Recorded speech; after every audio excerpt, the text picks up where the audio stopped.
सच को भी उतनी हुंकार भरकर बोलना पड़ेगा, अन्यथा झूठ के प्रोपेगेंडा में, झूठ के नैरेटिव में कहीं ना कहीं सच दब जाता है, छुप जाता है। हम महात्मा गांधी की पार्टी हैं, तो हमें लगता है सत्य तो अंततोगत्वा सामने आएगा ही और हर बार सामने आता है, लेकिन शायद हमारी शालीनता सामने वाले को यह मौका दे देती है कि वो झूठ का प्रपंच और तेजी से फैलाए, और इसलिए सच बोलना जरूरी है। सर्वप्रथम मैं यहां पर नेशनल हेराल्ड में जो चार्जशीट फाइल करी गई है, जो पूरा फर्जी वाड़ा है, जो पूरा बोगस केस है, उसके बारे में आपसे चर्चा करने आई हूं। लेकिन सर्वप्रथम एक टिप्पणी मैं देश के मौजूदा हालात पर और जिस तरह से एजेंसियों का दुरुपयोग किया जा रहा है उस पर जरूर करना चाहती हूं।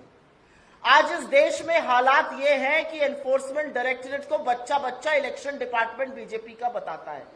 आज हालात ये है कि सीबीआई और इनकम टैक्स की साख डूब चुकी है। आज हालात ये है कि जिसके खिलाफ ईडी एक्शन लेती है उसको लगता है मैं सच की सही लड़ाई लड़ रहा हूं, अन्यथा बीजेपी मेरे खिलाफ एक्शन नहीं लेती।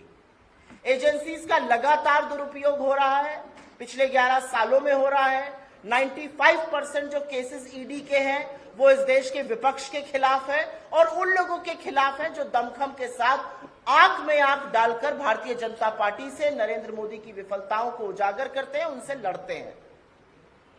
तो सर्वप्रथम मैं थोड़ी सी, क्योंकि भ्रांतियां फैलाई गई हैं, उस पर चर्चा करना अनिवार्य समझती हूं और आपके सामने कुछ तथ्य रखना चाहती हूं। एजेएल क्या है, यंग इंडियन क्या है, उसमें सोनिया जी और राहुल जी का रोल क्या है, क्या केस है, यह बताना जरूरी है। तो अगले 5-6 मिनट मैं आपसे अपेक्षा करती हूं कि अगर आप मेरी बात थोड़े ध्यान से सुने तो अपने आप थोड़ी भ्रांतियां खत्म हो जाएंगी। इस देश की जंगे आजादी के दौरान जब अखबारों पर जबरदस्त अत्याचार हो रहा था या वो ब्रिटानिया हुकूमत के प्रभाव में थे, तब हिंदुस्तान की सबसे मुखर आवाज बनने का काम नेशनल हेरल्ड और नवजीवन जैसे अखबारों ने किया।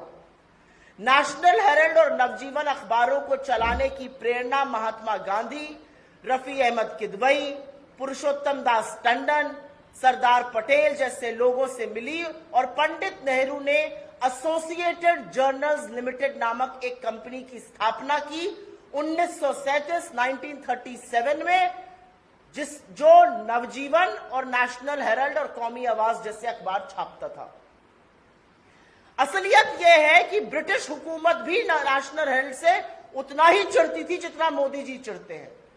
1942 को नेशनल हेरल्ड को बैन करने का काम इन्होंने किया था और 1945 तक नेशनल हेरल्ड बैन रहा था। अब बात करते हैं एजेएल पर संकट कैसे आया। एसोसिएटेड जर्नल्स लिमिटेड, जिसकी स्थापना आजादी के महानायकों ने की थी, क्योंकि ये एक नॉट फॉर प्रॉफिट पेपर था और ब्रिटिश हुकूमत से लड़ रहा था, जाहिर है ये फाइनेंशियल क्राइसिस से गुजरा। इसके ऊपर लगातार डेट बर्डन, जिसको कि कर्जा कहते हैं, वो बढ़ता गया और एक वक्त ऐसा आया कि नेशनल हेरल्ड का छपना टेम्परेरी बंद हो गया। नेशनल हेरल्ड कर्ज में डूबा और तब कांग्रेस पार्टी ने, और यह बात ध्यान से सुनिएगा क्योंकि यहां पर झूठ नंबर 1 बोला जाता है, तब कांग्रेस पार्टी ने नेशनल हेरल्ड की कंपनी एसोसिएटेड जर्नल्स लिमिटेड को 90 करोड़ का लोन दिया। यह लोन एक साथ नहीं दिया गया, यह लोन 100 बैंक ट्रांजैक्शन और चेक के माध्यम से दिया गया। इसका सारा ब्यौरा, इसका स्टेटमेंट हमारे जो पार्टी का स्टेटमेंट है उसमें है, जो पीपल्स ऑफ रिप्रेजेंटेशन एक्ट के अंतर्गत हम हर साल ईसी को देते हैं। यह लोन 90 करोड़ का था, 100 बैंक ट्रांजैक्शंस और चेक के माध्यम से दिया गया। लेकिन क्योंकि एजेएल पर बहुत ज्यादा कर्ज था, और इस लोन का क्या उपयोग हुआ, इस लोन से एजेएल के जो कर्मचारी थे उनको वीआरएस का पैसा, उनका प्रोविडेंट फंड, उनकी ग्रेच्युटी, उनकी रुकी हुई सैलरी, इलेक्ट्रिसिटी बिल इत्यादि पे किए गए। लेकिन कोई भी कंपनी, और आप में से जो थोड़ा बहुत आर्थिक जगत से संबंध रखते हैं, कोई भी कंपनी अगर कर्ज के तले दबी हुई है तो वो नहीं चल सकती है। लेकिन उसको बोलने से पहले मैं आपको पहला झूठ बता देती हूं। पहला झूठ ये बोलते हैं कांग्रेस पार्टी पैसा कैसे दे सकती है। ये मामला 2012 में पूरी इलेक्शन के पास गया और पूरी इलेक्शन कमीशन की बेंच ने रूल किया कि कांग्रेस पार्टी ये लोन दे सकती है, इसमें किसी नियम और कानून का उल्लंघन नहीं हुआ है। This is an order from the complete bench of the election commission. ये पहला झूठ यहीं पर ध्वस्त होता है क्योंकि झूठ ये जोर से बोला जाता है। खैर, इस कर्ज को 90 करोड़ के कर्ज को कर्मचारियों को देने में, बिल चुकाने में इस्तेमाल किया गया, लेकिन क्योंकि कंपनी पर कर्ज इतना ज्यादा था वो ऑपरेशन नहीं कर सकती थी। इस समय एजेएल के 760 शेयर होल्डर थे, 760 शेयर होल्डर्स। आप में से कुछ लोगों के पास कंपनीज के शेयर होंगे, किसी के पास रिलायंस के होंगे, किसी के पास टाटा के होंगे, किसी के पास किसी बिरला कंपनी के होंगे। आप एक शेयर होल्डर है। वैसे ही एजेएल के 760 शेयर होल्डर थे और तब एजेएल के कर्जे को इक्विटी में कन्वर्ट किया गया। यह बहुत कॉमन प्रैक्टिस है। यह हिंदुस्तान की अधिकांश कंपनियां रोज करती हैं और खुद नरेंद्र मोदी जी की सरकार इसको एनसीएलटी में रोज करने का काम करती है। डेट को इक्विटी में कन्वर्ट करना एक बहुत स्टैंडर्ड प्रैक्टिस है। जब आप डेट को इक्विटी में कन्वर्ट करते हैं तो उसी इक्विटी को आप दूसरी कंपनी में ट्रांसफर करते हैं जो बीमार कंपनियों को चलाती हैं, और ऐसा हमने भी किया। हमने डेट को इक्विटी में कन्वर्ट किया और यंग इंडियन नाम के एक कंपनी बनी 2010 में, और ये सारी इक्विटी उसमें ट्रांसफर हुई जो डेट कन्वर्जन हुआ था। यंग इंडियन ने एजेएल का टेक ओवर नहीं किया, एजेएल के किसी एसेट का टेक ओवर नहीं किया, एजेएल की किसी इनकम, एक नए पैसे की इनकम एजेएल की यंग इंडियन के पास नहीं जाती है। यंग इंडियन एजेएल का 760 शेयर होल्डर थे, 761वां शेयर होल्डर बना। यंग इंडियन कंपनीज एक्ट के सेक्शन 25, जो पहले सेक्शन 25 था अब सेक्शन 8 है, उसके अंतर्गत एक कंपनी है। सेक्शन 25 या सेक्शन 8 के अंतर्गत जो नॉट फॉर प्रॉफिट कंपनी होती है, उसके शेयर होल्डर को, उसके किसी डायरेक्टर को एक नए पैसे की सैलरी, एक नए पैसे का डिविडेंड या एक नए पैसे का मुनाफा नहीं मिल सकता है। यंग इंडियन के शेयर होल्डर्स सोनिया गांधी जी, राहुल गांधी जी, ऑस्कर फर्नांडिस जी और मोतीलाल वोरा जी हुए, और वो इसलिए हुए क्योंकि उस समय सोनिया जी पार्टी की अध्यक्ष थी, राहुल जी महासचिव थे, ऑस्कर फर्नांडिस संगठन महासचिव थे और मोतीलाल वोरा जी तब कोषाध्यक्ष मतलब ट्रेजरर थे। इसके दो डायरेक्टर सैम पिट्रोदा जी और सुमन दुबे जी हुए, लेकिन ये शेयर होल्डर नहीं थे। तो दूसरा झूठ कि यंग इंडियन ने कब्जा कर लिया, यंग इंडियन ने कोई कब्जा नहीं किया। यंग इंडियन आज भी महज एक शेयर होल्डर है। एजेएल के 6 प्रॉपर्टीज हैं जो उसकी है, एजेएल की इनकम उसकी है। एजेएल एक नए पैसे का प्रॉफिट यंग इंडियन को नहीं देता और यंग इंडियन अपने शेयर होल्डर्स को एक पैसा नहीं दे सकता। तो तीसरा झूठ कि राहुल जी या सोनिया जी या अन्य कोई खूब पैसा बना रहा है, वो सफेद झूठ है क्योंकि वो पैसा बना ही नहीं सकते हैं सेक्शन 25 कंपनी के अंतर्गत। ये बातें 2012 तक चलती रही। उसके बाद एक और झूठ बोला जाता है और वो झूठ है एजेएल के पास 5000 करोड़ की प्रॉपर्टी है। इसी सरकार के इनकम टैक्स डिपार्टमेंट ने असेसमेंट किया और जो पेपर्स दायर हुए उसमें भी एजेएल की प्रॉपर्टीज की value 359 crore. Please listen to this carefully क्योंकि ये 5वां झूठ बोला जाता है।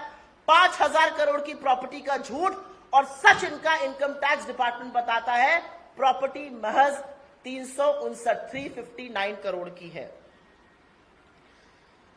इस पूरे मामले में सुब्रमण्यन स्वामी इलेक्शन कमीशन गए और जैसा कि मैंने पहले आपको बताया था, इलेक्शन कमीशन ने रूल किया इसमें कोई धांधली नहीं है, कांग्रेस पार्टी ये पैसा दे सकती है। उसके बाद सुब्रमण्यन स्वामी ने बीजेपी के इलेक्शन डिपार्टमेंट, एनफोर्समेंट डायरेक्टरेट को लगातार मनी लॉन्ड्रिंग का केस लिखने की चिट्ठियां लिखी। एनफोर्समेंट डायरेक्टरेट ने इस मामले को देखा, 2-3 बार इसकी सर्वेक्षण हुआ और एनफोर्समेंट डायरेक्टरेट ने 2014 में 2015 में मोदी जी की सरकार बनने के बाद कहा इसमें कोई भी मनी लॉन्ड्रिंग नहीं है। और यह कितनी हास्यास्पद बात है कि यह पूरी चार्जशीट उस केस में दायर हुई है, मनी लॉन्ड्रिंग के चार्जेस लगाए गए हैं, जहां पर एक पैसे का लेन देन, एक प्रॉपर्टी का इधर से उधर, एक प्रॉपर्टी का या एसेट ओनरशिप ट्रांसफर नहीं हुई है। खैर, एनफोर्समेंट डायरेक्टरेट ने कहा इसमें कोई मनी लॉन्ड्रिंग केस नहीं है। यह अलग बात है कि उस डायरेक्टर को तुरंत बीजेपी ने 2015 में हटा दिया, तब डायरेक्टर कटोच थे, उनको हटाकर स्पेशल डायरेक्टर अपने लोगों को डालने की कोशिश हुई। वो डायरेक्टर जिनको तमाम बार एक्सटेंशन मिला और उनका क्या आर्थिक पृष्ठभूमि है मुझे नहीं पता, लेकिन आज वो पीएम की इकोनॉमिक एडवाइजरी काउंसिल में मिश्रा जी मेंबर है। तो ये सारा घोलमाल बीजेपी ने किया। खैर, 2013 से 2020 तक सुब्रमण्यन स्वामी ने इस पूरी कवायद करी, कोर्ट में इस पर मुकदमा लड़ा। लेकिन 2020 में जब सुब्रमण्यन स्वामी को हमारे लॉयर्स ने क्वेश्चन शुरू किया तो खुद स्वामी ने हाई कोर्ट से अपने ही केस में स्टे ले लिया। लेकिन उस समय वो नरेंद्र मोदी जी की और अमित शाह की भी थोड़ी असलियत और कलई खोलने लगे थे, तो मोटा भाई और छोटा भाई को लगा कि कहीं ये बिदक ना जाए, तो उन्होंने 2021 में इस पूरे केस में सरकार की तरफ से एक केस दायर किया। और यह डेट थोड़ी जरूरी है, 2021 में सरकार ने केस दायर किया, 2023 में एनफोर्समेंट डायरेक्टरेट ने एक प्रोविजनल अटैचमेंट ऑर्डर इशू किया। इसको किसी कोर्ट को स्वीकृति देनी होती है।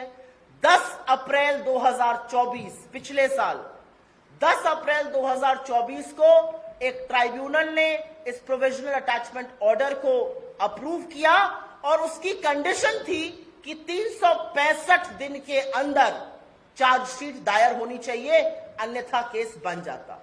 मोदी जी 11 साल से सत्ता में है, 12 साल पुराना केस है। 365वें दिन ऑन द 365th डे 9 अप्रैल 2025 को आनन फानन में इधर उधर हाथ पैर मारकर एक चार्जशीट दायर करी गई और उसमें इतने हास्यास्पद चार्जेस लगाए गए। और जैसा कि मैंने कहा, मनी लॉन्ड्रिंग का चार्ज उस केस में जहां पर एक पैसे का आदान प्रदान नहीं हुआ है। हम इस पूरे चार्ज से, हम इस पूरे केस से कोर्ट में तो निपट ही लेंगे, लेकिन जिस तरह से सरकार ने इसमें अपना प्रतिशोध की राजनीति दिखाई है, जिस तरह से सरकार ने बार बार ओछी बदले की भावना से काम किया है, वो आज दुनिया के सामने है। आप जी हजूर सत्ता में बैठे हैं, 365वें दिन आप इसलिए चार्जशीट दायर करते हैं क्योंकि आपके पास न तथ्य है, न साक्ष्य है, न सबूत है। असलियत यह है कि यह पूरा केस सिर्फ और सिर्फ इसलिए किया गया है जिससे कांग्रेस पार्टी बुलंदी से आपसे लड़े ना।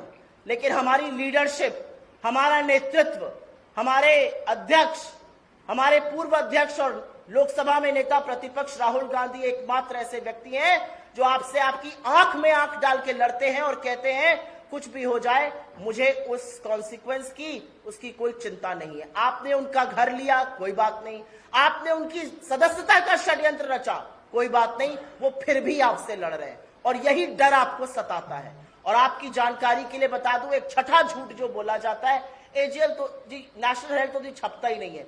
नेशनल हेराल्ड और नवजीवन हर हफ्ते छपते हैं। नेशनल हेराल्ड, कौमी आवाज, नवजीवन की तमाम वेबसाइट्स हैं। असलियत एक ये भी है कि तमाम सोशल मीडिया हैंडल्स उनके ऑपरेट करता है एजेएल। और एक नया जो झूठ बोला गया, वो मैं अंतिम बात बोल के अपनी बात खत्म करूंगी, कि हमारी हिमाचल की सरकार ने नेशनल हेराल्ड को इश्तेहार क्यों दिया। मध्य प्रदेश की आपकी सरकार ने, उत्तर प्रदेश की आपकी सरकार ने, महाराष्ट्र की आपकी सरकार ने, छत्तीसगढ़ की आपकी सरकार ने, राजस्थान की आपकी सरकार ने, हरियाणा की आपकी सरकार ने लगातार, मैं क्यों ना पूछूं कि ऑर्गेनाइजर और पंचजन्य को इश्तेहार क्यों दिया। और आप में से कुछ लोग, आप नहीं, आपके जो साथी स्टूडियो में बैठकर बड़ी बड़ी बातें करते हैं और इस पर सवाल उठाते हैं, आपकी सैलरी भी सरकार के उन्हीं इश्तेहारों से आती है जो आपके चैनल में दिए जाते हैं और आपकी आवाजों को दबाया जाता है। तो मुझे लगता है बेमानी बातें करना एक चीज है, झूठ बोलना एक चीज है, हर झूठ की कलई खुली है, हर झूठ का कोई साक्ष्य, कोई प्रमाण नहीं है सरकार के पास। ये सिर्फ प्रतिशोध की राजनीति से की हुई एक चार्जशीट है और इसका मुकाबला हम कोर्ट में करेंगे। लेकिन एक बात इससे साबित हो गई है कि नरेंद्र मोदी और उनकी सरकार डरती है, इस देश का प्रधानमंत्री कायर है। धन्यवाद। आपके सवालों का स्वागत।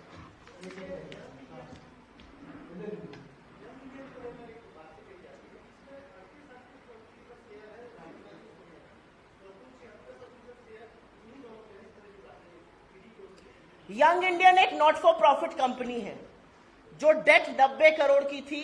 जब वो इक्विटी में ट्रांसफर हुई तो कुछ शेयर बने, मान लीजिए 10 शेयर बने। 10 शेयर, अगर 4 शेयर होल्डर्स हैं तो 2.5 शेयर सबको मिला। इसमें क्या बड़ी बात है?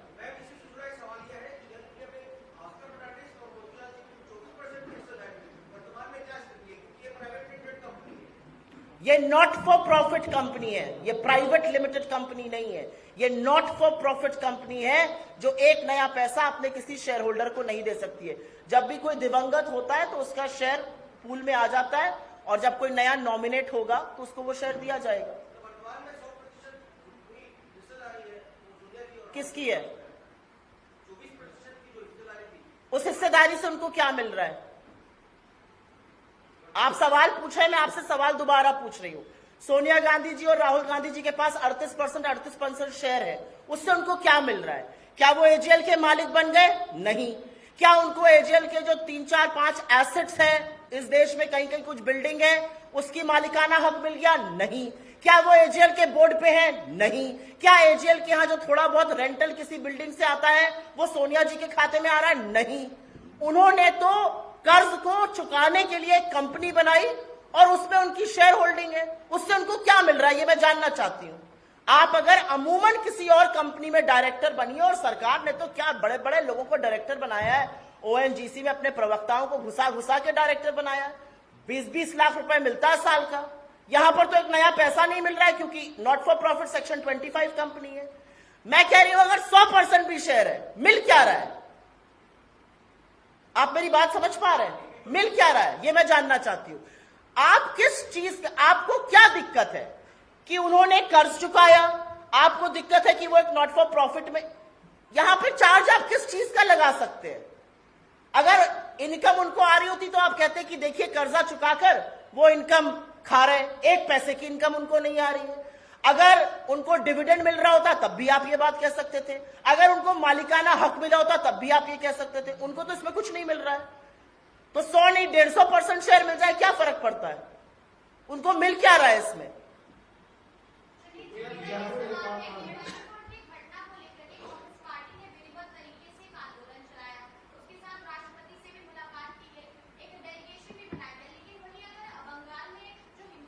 पहले मैं इस मुद्दे पर बात करूंगी, पहले मैं इस मुद्दे पर बात करूंगी, मैं आपके सवाल का जवाब दूंगी। लेकिन इसके बाद आपने इतनी देर मेरी बात सुनी, मैंने बोला अगर इस पर सवाल है तो वो पूछिए, आपके सवाल का जवाब दूंगी, लेकिन पहले नहीं।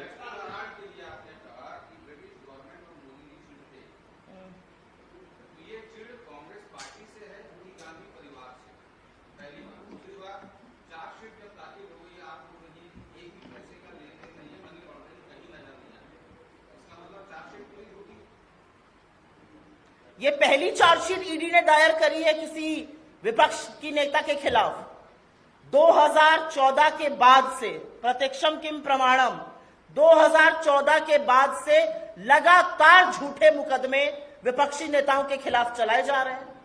95% केसेस विपक्षी नेताओं के खिलाफ चलते हैं।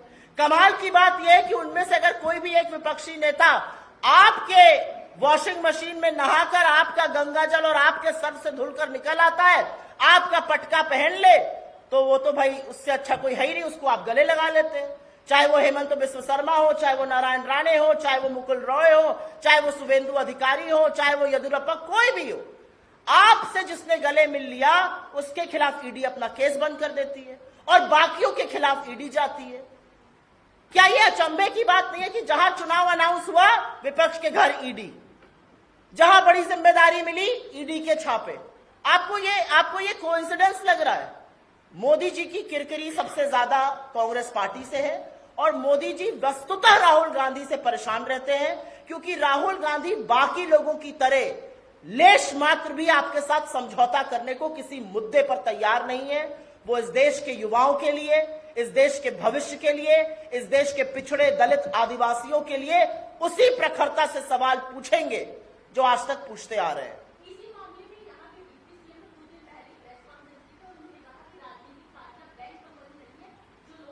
क्या नहीं है?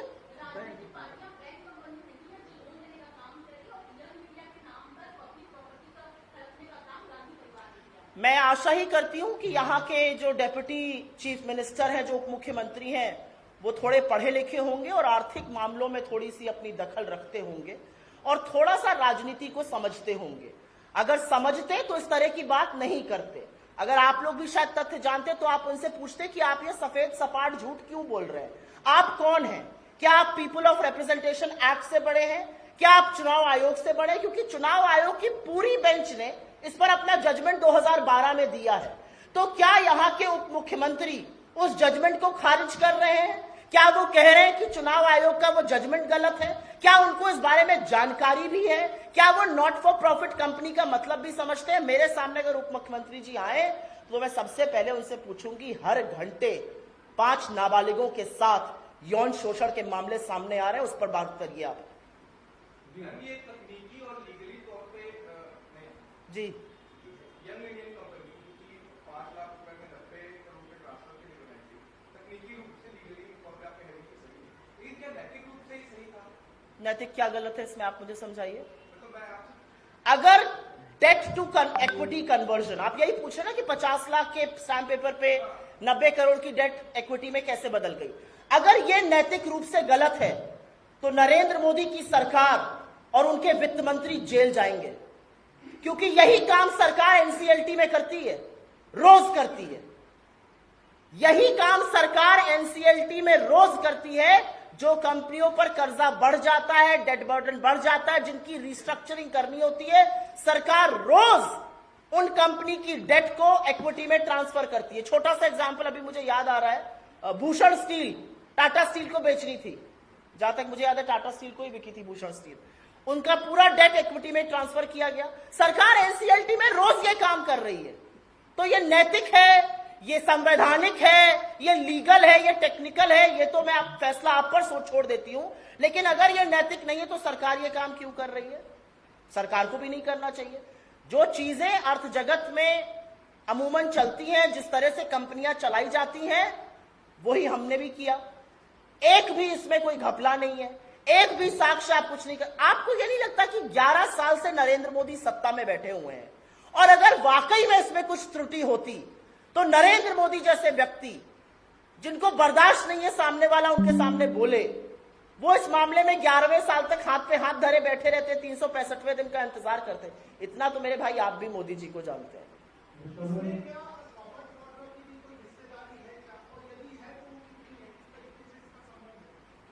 अब मुझे नहीं पता कि ये 7वां झूठ बोला जा रहा है, व्हाट्सएप पे आ रहा होगा, मुझे इसकी कोई जानकारी नहीं है। ना प्रियंका जी की, ना उनके परिवार के किसी सदस्य की इसमें कोई भी हिस्सेदारी है। मैंने 4 शेयर होल्डर्स के नाम आपको बताए, सोनिया जी, राहुल जी, ऑस्कर फर्नांडिस जी और मोतीलाल वोरा जी। 2 शेयर होल्डर, दो डायरेक्टर्स जो शेयर होल्डर नहीं है, non share holder director Sam Pitroda ji और सुमन दुबे जी हैं। एक कोई और फर्जी केस रॉबर्ट वाड्रा जी के खिलाफ जरूर चल रहा होगा। आपने उनसे 23,000 डॉक्यूमेंट लिए हैं, 20 साल से आप उनसे पूछताछ कर रहे हैं। मुझे तो ईडी के उन ऑफिसर पे तरस आता है जिनको कुप्रभावों के चलते ये सब करना पड़ रहा है। आपको मैं बार बार 20 साल बुलाऊं और वही सवाल दोहराऊं तो आपको मेरी क्षमता पर, मेरी कर्मठता पर तो सवाल उठाना चाहिए, और ये सवाल हम ईडी पर भी उठाते हैं। हर झूठे मामले में ये सिर्फ प्रतिशोध की गंदी राजनीति है और कुछ नहीं है। और कहीं ना कहीं ये रेप्यूटेशन को असैसिनेट करना है, कहीं ना कहीं ये लोगों की रेप्यूटेशन को, लोगों की छवि को बर्बाद करना है। लेकिन ये देश राहुल गांधी क्या है, सोनिया जी क्या है, समझता है। ये देश जानता है कि आप अगर 80 करोड़ लोगों को फ्री का भोजन देने का दम भरते हैं तो वो इसलिए भरते हैं क्योंकि सोनिया गांधी जी इस देश में खाद्य सुरक्षा बिल लेकर आई। आप मेरे देश को इस कगार पर ले आए हैं कि आज 83% इंजीनियर और 50% MBA के पास नौकरी नहीं है। पियोन की नौकरी आती है, वहां पर PhD लाइन में खड़ा है। आपको पता है इन सब बातों से अगर मुद्दे को भटकाना है तो ऐसी बातें शुरू कर दो जिस पर चर्चा होती रहे। मैम एक चीज और भी की जा रही थी, जब ये मुद्दा होगा, आप लोगों का प्रदर्शन चालू हुआ, तो ये कहा जा रहा है कि कांग्रेस भ्रम फैला रही है और आरोपियों को बचाने की कोशिश कर रही है। इवनली बीजेपी के जो कार्यकर्ता है वो कांग्रेस कार्यालय के घेराव की कोशिश कर रहे हैं। बीजेपी के कार्यकर्ताओं में जंक लग गया, थोड़ी और घेराव की हमारी कोशिश करें। और मुझे ऐसा लगता है कि गलत के में नहीं है, क्योंकि जब इस देश में जंगे आजादी चल रही थी, जब स्वतंत्रता संग्राम चल रहा था, तो बीजेपी वाले माफीनामे और मुखबिरी कर रहे थे और हम अंग्रेजों से लड़ रहे थे।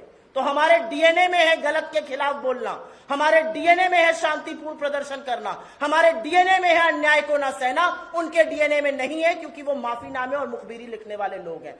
जब हम भारत छोड़ो आंदोलन महात्मा गांधी के आह्वान पर कर रहे थे, तो वो सरकारें चला रहे थे मुस्लिम लीग के साथ मिलकर, वो ब्रिटानिया हुकूमत के कदम चाट रहे थे। तो बीजेपी के डीएनए में नहीं है, ये सच है, ये हमारे डीएनए में है और हम करेंगे।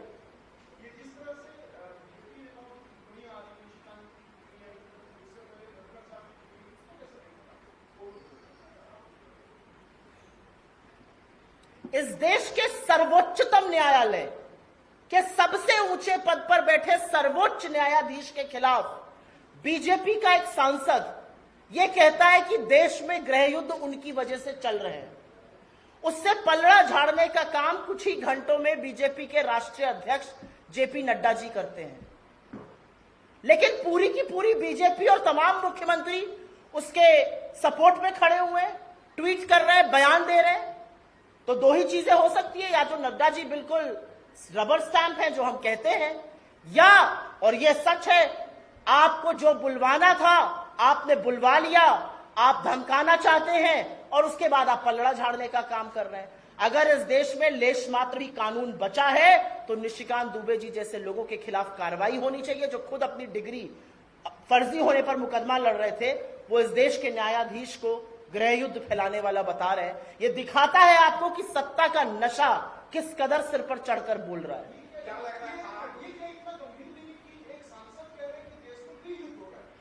बिल्कुल है, और मुझे ऐसा लगता है वो अमित शाह की कलई खोल रहे हैं। अगर इस देश में गृह युद्ध हो रहा है, और मेरा मानना है मणिपुर में हो रहा है, अगर इस देश में गृह युद्ध हो रहा है तो ये किसकी विफलता है? ये हमारी विफलता है या आपकी विफलता है या गृह मंत्री की विफलता है?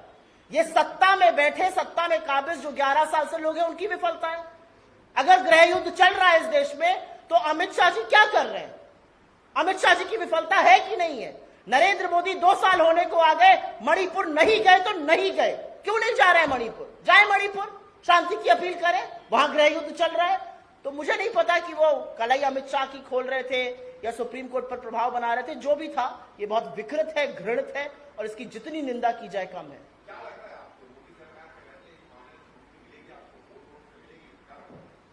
मुझे ऐसा लगता है कि मेरी न्यायपालिका में बहुत उम्मीद है, और नरेंद्र मोदी सरकार ने क्या क्या करने की कोशिशें नहीं करी हैं 11 साल में, अगर उस पर चर्चा करने के लिए आ जाएंगे तो पूरा दिन पूरी रात बीत जाएगी और फिर भी उनकी काली करतूतें खत्म नहीं होंगी।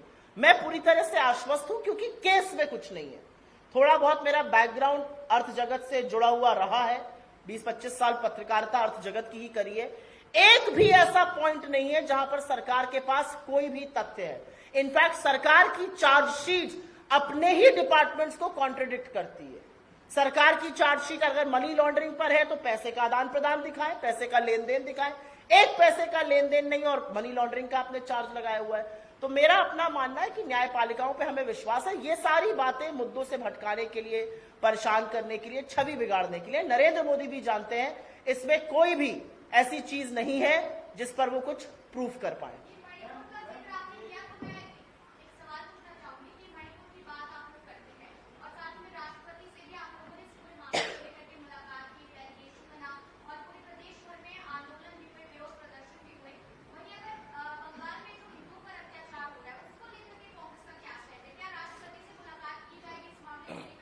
कांग्रेस ने अपना स्टैंड बहुत क्लियर कर दिया है। किसी भी राज्य में, चाहे वो छत्तीसगढ़ हो, बंगाल हो, यूपी हो, बिहार हो, किसी भी राज्य में राज्य सरकार की जिम्मेदारी है कानून व्यवस्था को सुचारू रूप से चलाना।